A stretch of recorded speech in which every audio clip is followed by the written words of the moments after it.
ආයිබෝවන් සුබ දවසක් වේවා. ශිෂ්‍යත්ව විභාගයෙන් ලකුණු ගන්න පොඩ්ඩන්ට අමතක වෙන පොඩි තැන් මතක් කරන අලුත් වැඩක් හැමදාමත් රැඳී ඉන්න මාත් එක්ක. සංඛ්‍යා දෙකක එකතුව 27යි. ඒ සංඛ්‍යා දෙක අතර වෙනස 3යි. එම සංඛ්‍යා දෙක සොයන්න. සංඛ්‍යා දෙකක එකතුව 27යි. ඒ සංඛ්‍යා දෙක අතර වෙනස 3යි. එම සංඛ්‍යා දෙක සොයන්න. සංඛ්‍යා දෙකක එකතුව 27යි.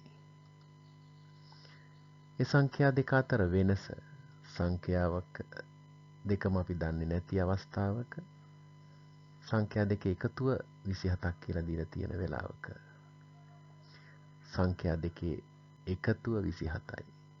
සංඛ්‍යා දෙක අතර වෙනස සංඛ්‍යාවකින් තවත් සංඛ්‍යාවක් අඩු කරාම වෙනස හොයන්න පුළුවන්. ඒ සංඛ්‍යා දෙක අතර වෙනස 3යි. දැන් අපි බලමු මේ සංඛ්‍යා දෙක හොයන්නේ කොහොමද කියලා. සංඛ්‍යා දෙකේ එකතුව 27යි. ඒ සංඛ්‍යා දෙක අතර වෙනස 3යි. අපි දැන් 24 3ක් එකතු කරනවා.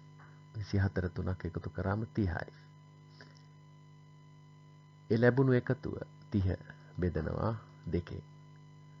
30 දෙකට බෙදුවම 15යි. එහෙනම් එක සංඛ්‍යාවක් 15යි. අනිත් සංඛ්‍යාව හොයන්න 27න් 15ක් අඩු කරනවා. 27න් 15ක් අඩු කරාම 12යි. එහෙනම් අනිත් සංඛ්‍යාව 12යි. දැන් අපි සංඛ්‍යා දෙක හොයාගත්තා. එහෙනම් අපි දැන් මේ දෙක අතර වෙනස හොයමු 3යිද කියලා බලමු.